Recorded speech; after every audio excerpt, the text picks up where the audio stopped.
솔직히 좀 도와주는 측면도 있다고 봅니다. 보수당의 가장 큰 지분을 예전에 가지고 있었고 지금도 사실 정신적으로 상당히 큰 영향력을 행사하시는 분이 은근히 얘는 좀 별로라고 할 때 그렇게 특정되는 거는 정치인의 스케줄 그리고 이제 대선을 앞두고 있는 이 스케줄을 놓고 볼 때 지금 상황에선 나쁘진 않죠. 한동훈이라는 캐릭터가 성공하려면 이번 대선 레이스에서 성공하려면 중도파를 확실히 가지고 있는 상태에서 최대한 보수 쪽에 표를 붙이는, 그러니까 코어가 중도에 있어야 되는 사람이잖아요. 박근혜 대통령이 한마디 해가지고 좀 눌러주는 거는 약간 이렇게 눈덩어리를 이렇게 꾹꾹 해가지고 단단하게 만들어주는 그런 효과가 있기 때문에 중도표 입장에서는 의심할 나위가 없는, 그래, 이 사람은 극우 아니구나 하는 인증도장을 찍어주는 셈이 되기 때문에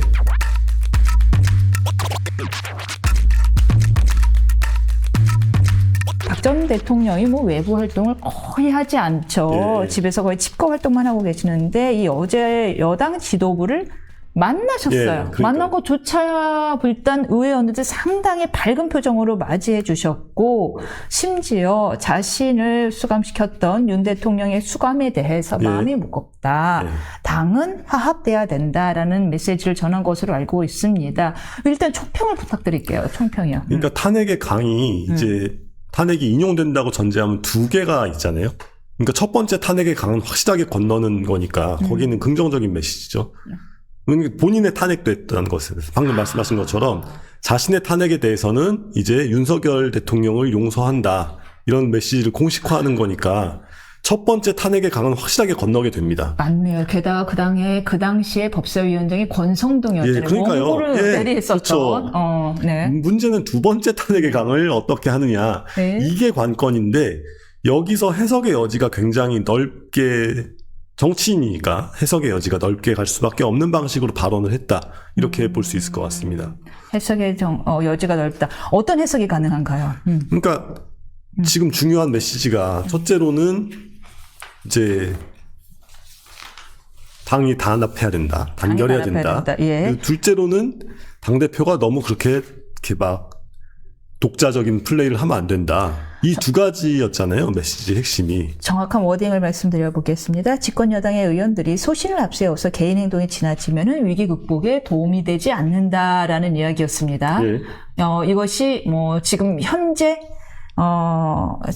집권 여당 의원들을 겨냥한 말이라고 보시는군요. 예. 근데 이게 제가 이제 지난주에는 좋은 정치인의 발언이 필요하다 이랬는데 또 막상 들으면 이렇게 답답한 거죠. 그러니까 이게 코에 걸면 코걸이, 귀에 걸면 귀걸이가 될 수 있을 법한 이야기로 얘기를 한 거잖아요. 네. 근데 어쨌거나 지금 딱 이전에 국민의힘 내에서의 정치 스케줄만 놓고 봤을 때는 한동훈 대표의 책 발행과 어쨌건 이제 베스트셀러가 되면서 나 그래도 대선 주자로서 안 죽었다. 이거 보여준 게 가장 큰 이벤트고 당대표라고 한다면은 지금 비대위원장을 당대표라고 해서 앞에 두고 꾸짖는 얘기는 아니니까 그러면 여기서 얘기하는 당대표와 여기서 얘기하는 의원들이 누구냐라고 한다면은 한동훈 체제와 뭐 이 얘기로 해석하는 게 가장 합리적이긴 하지 않습니까? 근데 이제 문제는 박근혜 전 대통령이 그런 얘기를 하고 있다고 생각을 하면 너무 지나친 거 아닌가라는 생각을 우리 스스로 하게 되기 때문에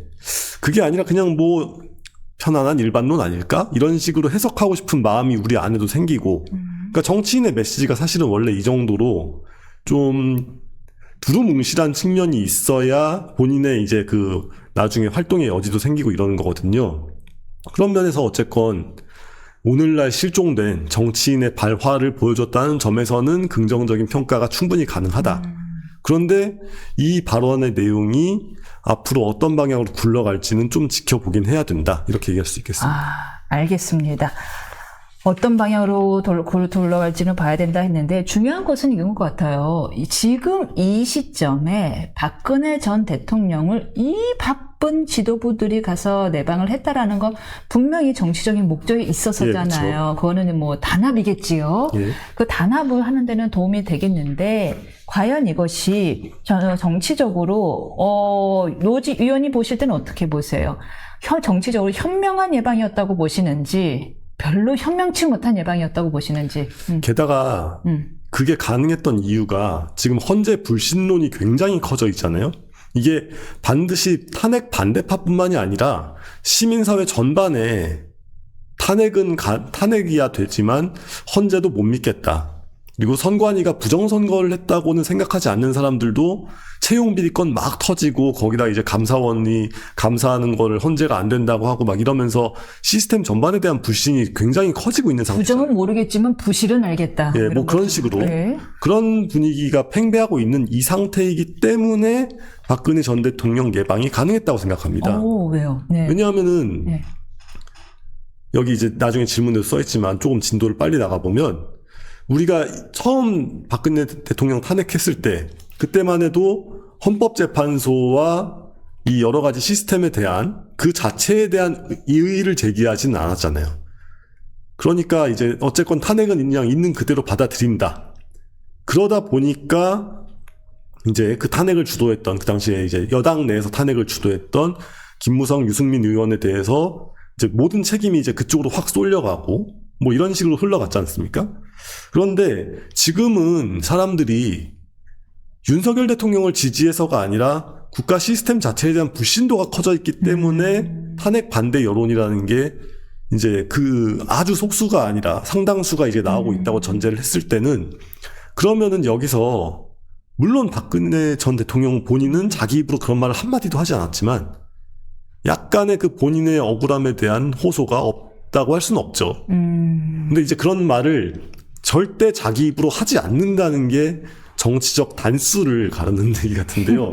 아무튼 그렇습니다. 그러니까 나의 탄핵, 그러니까 내가 탄핵을 당했다라는 것에 대해서 사람이라면 어떤 종류의 그 원한 감정, 그러니까 이게 르상티망 뭐 이런 게 안 생길 수가 없는데 그거를 어떻게 드러내고 어떻게 표출하느냐. 여기서 박근혜 전 대통령이 보여줬던 그 절제의 미덕은 굉장했단 말이에요. 심지어 윤석열 대통령 후보 나올 때도 단 한마디도 안 하고 정말 딱 입 다물고 싹 빠져 있었잖아요. 맞습니다. 오히려 편지를 썼죠. 예, 그렇죠. 예. 그러니까 굉장한 지지하는 듯한 편지를 썼죠. 단합해라. 굉장한 대인배적인 메시지를 냈는데 지금도 마찬가지인 거죠. 그러니까 어떻게 흘러가건 우리는 하나가 되어서 이제 다시 정권을 창출해야 된다. 이 메시지를 전달을 하되 거기 안에서 일단은 본인이 직접 얼굴을 보이고 밝은 표정의 얼굴을 보이고 드러냈다는 것 자체가 약간의 그 자신의 탄핵에 대해서도 억울함의 호소가 없지 않고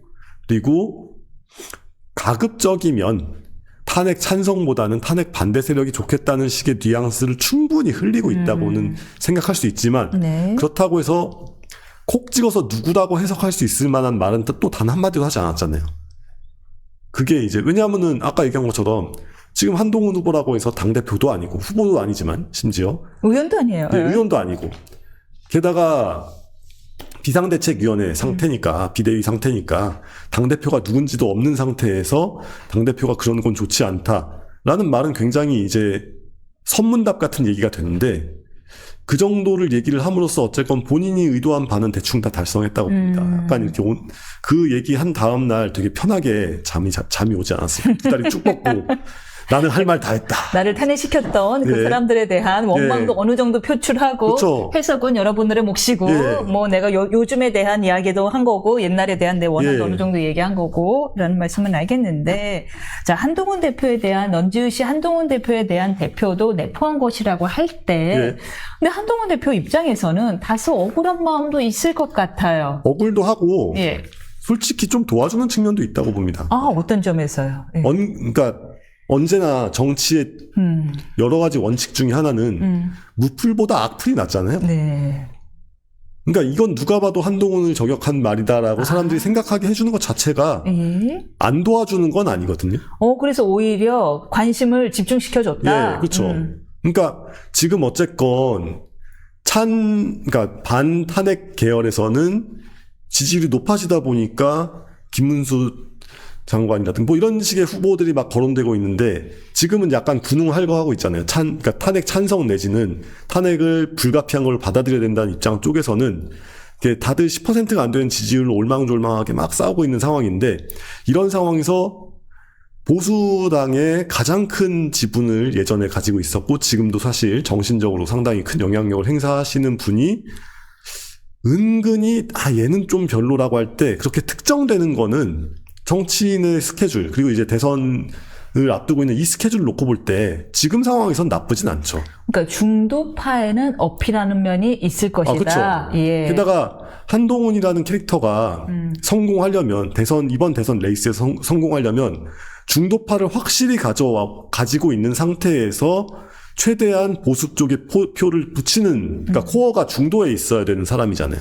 그럴 때 박근혜 대통령이 한마디 해가지고 이렇게 좀 눌러주는 거는 약간 이렇게 눈덩어리를 이렇게 꾹꾹 해가지고 단단하게 만들어주는 그런 효과가 있기 때문에 중도표 입장에서는 의심할 나위가 없는, 그래, 이 사람은 보수당에 있었고 지금도 보수당에 있지만 이제 그런 보수는 아니구나. 그러니까 중도가 싫어할 때 이제 막 그런 보수 극우 아니구나 하는 인증 도장을 찍어주는 셈이 되기 때문에 한동훈 측 입장에서도 그렇게 기분 나빠할 일은 아니라고 생각합니다. 굉장히 예리한 해석이신데요. 그렇다면은 지금 친한계파 쪽에서는 거 봐라. 약간 한동훈 대표 아니었으면 우리 당 정말 큰일 날 뻔했던 거 아니냐. 고마워야 된다라는 인식도 있는 것 같아요. 예, 그렇죠. 그게 이제 주요한 레퍼토리죠. 그래가지고 이 탄핵당 우리가 탄핵 정당이 아니게 되었다라는 게, 그리고 사실 그게 틀린 말은 아니잖아요. 틀린 말이 아니다. 예. 어쨌건 되게 서슴없이 행동을 했는데 문제는 그 다음 국면에서 이제 의원들을 어떻게 수습해 나가느냐.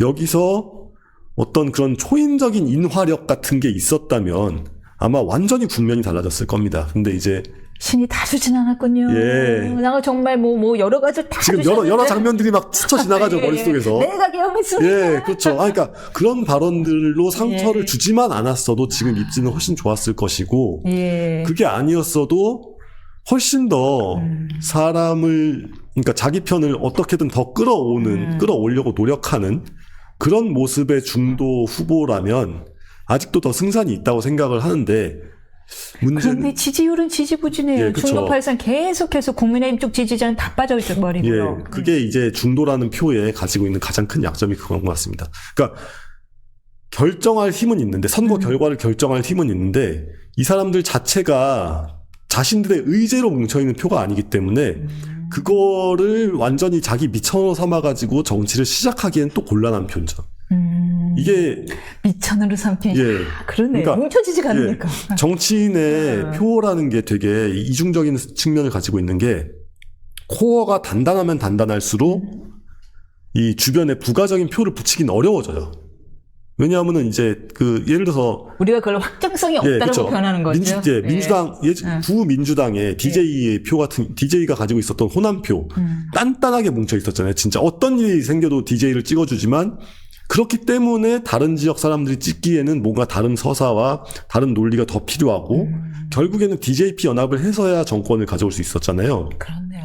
근데 문제는 확장성이 넓다, 중도에 호소력이 있다라고 여겨지는 후보 내지는 정당 등등은 그만한 코어를 가지고 있지 못하기 때문에 중도는 어쨌건 이기는 편에 좀 찍고 싶은 그런 마음도 좀 큰 사람, 그러니까 왜냐하면 독자적인 의제가 없으니까 이기는 편 우리 편이어야 되는데 애초에 이기는 편이 될 수 있을 정도의 레이스를 출발을 못 한단 말이에요.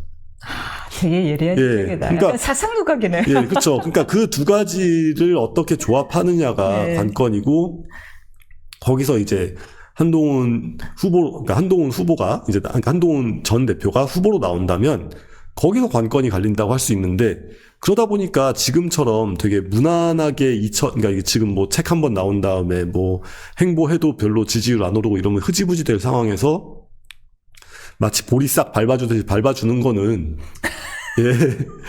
약간 저는 보리 싹 밟아도 밟아주는 저는 것이다. 약간 키워주는 거 아니야 이런 생각도 좀 들었거든요. 심지어. 오히려.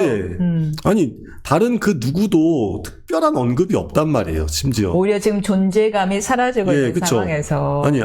그나마 지금 가장 본인이 반탄핵파라고 전제를 그러니까 박근혜 전 대통령을 반탄핵파라고 전제하면 김문수 후보가 지금 어쨌건 갑자기 지지율이 쫙 솟았으니까 요거를 좀 다지기 위해 도움이 될 수 있을 법한 이야기를 뭐 해주던가. 뭐 예를 들면은 근데 이렇게까지 얘기하면 너무 과한 얘기가 되겠지만, 우리 아버지도 한때 빨갱이라고 공산주의자라고 모함을 많이 당하셨지만 결국 자유대한민국의 건국에 그러니까 자유대한민국의 뭐 이렇게 단단하게 만드는데 앞장서셨습니다.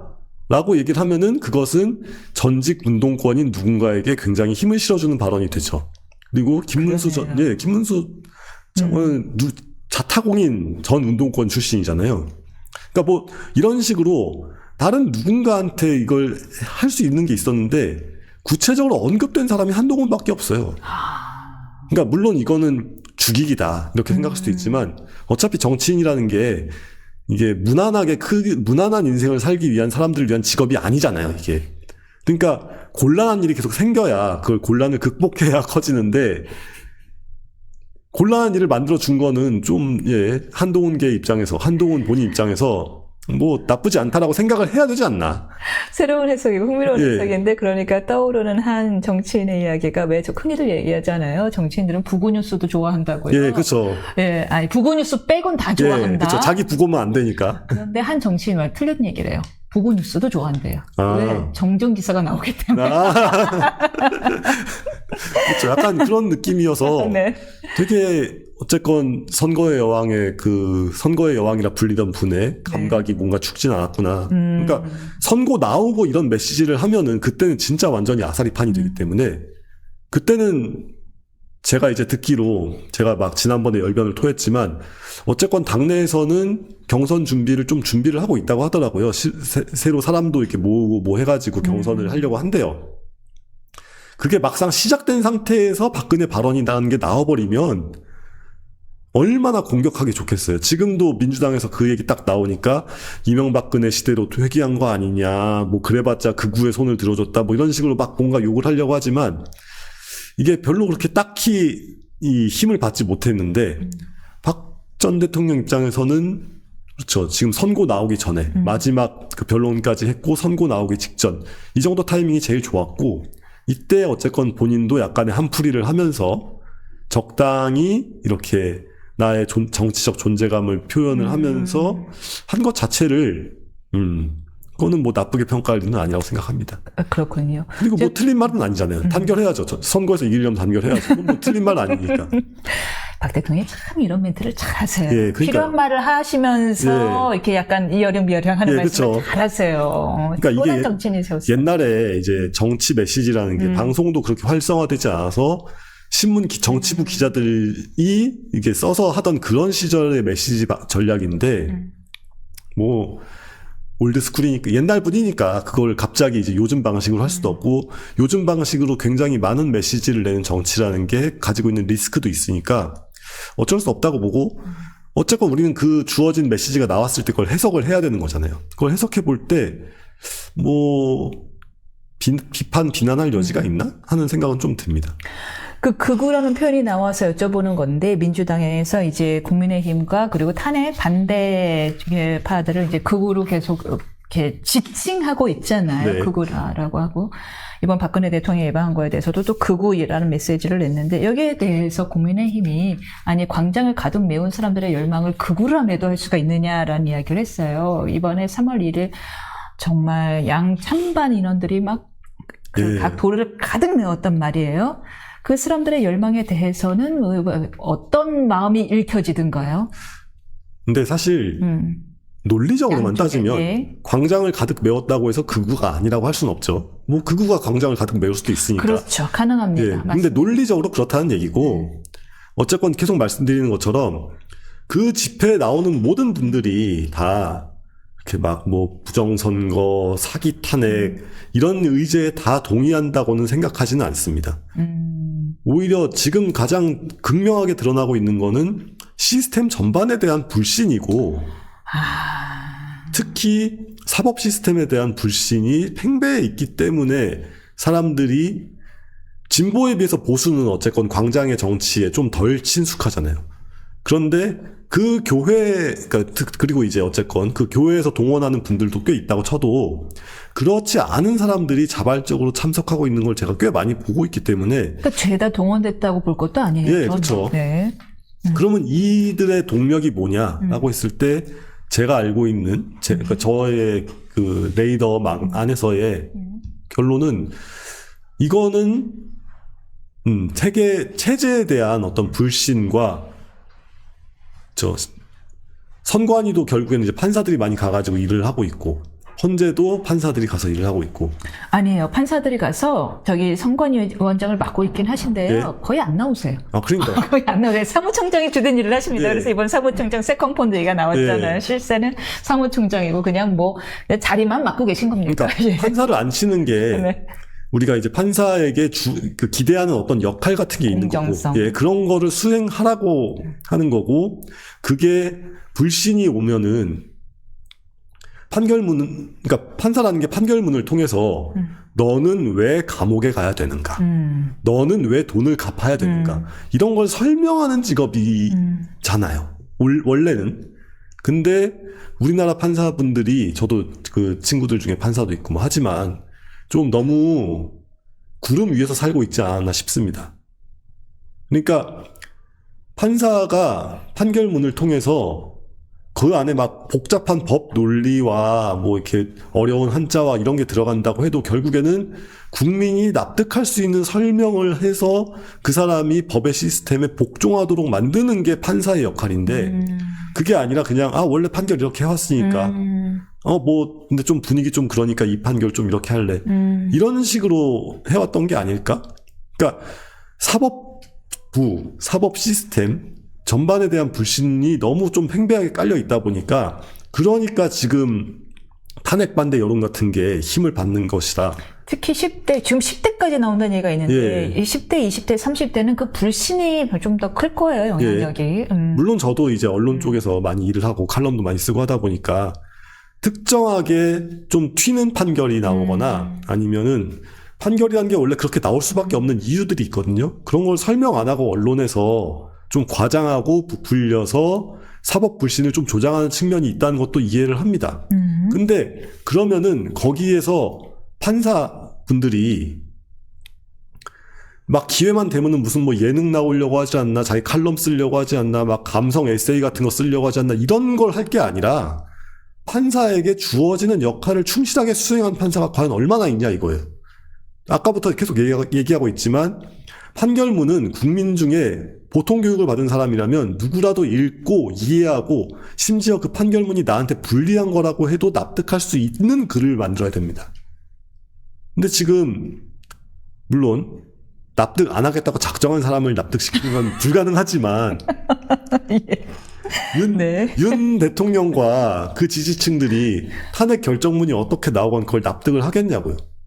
절차가 이래야 한데. 예. 그거는 과정의 문제이기도 하잖아요. 예, 과정의. 예. 근데 그 과정의 문제에서 지금 굉장히 많은 불만을 누적시켜 왔고. 저는 윤 대통령에게 그렇게까지 감정이입이 잘 되지 않지만, 이제 감정이입이 되시는 분들은 또 자기가 꼭 법원까지 안 가도 이 관과 상대했을 때 겪었던 그런 온갖 부조리함, 말 안 통하는 공무원 내지는 뭐 말 안 통하는 뭐 그런 것들이 막 떠오를 거 아니에요. 그렇죠. 권위적이고, 예, 그랬던 너 네 입장 설명해봐. 제 입장은요? 됐어, 그만해. 뭐 이런 식의. 지금 약간 그 심리를 그런 식으로 그래가지고 최종 변론 때는 그 불만을 받아들여서 최종 변론이 밤 12시 넘어가지고 끝났잖아요. 말을 한없이 하게 해주니까. 그러니까, 그럴 거면 진작부터 그러든가. 그러니까, 이게, 우리가 지금 뭐 국가적으로 여러 가지를 막 바꿔야 된다, 제도적으로 바꿔야 된다라고 했을 때 사법부에 대한 불신 자체가 얼마나 심각해져 있는지를 스스로 깨닫지 못하고 있는 분들이 여전히 많이 계실 것이고, 그 상황, 그 분위기를 쭉 이어가려고 할 것 같은데, 이래가지고서야 탄핵 이후가 더 걱정이다, 이렇게 얘기할 수 있을 것 같습니다.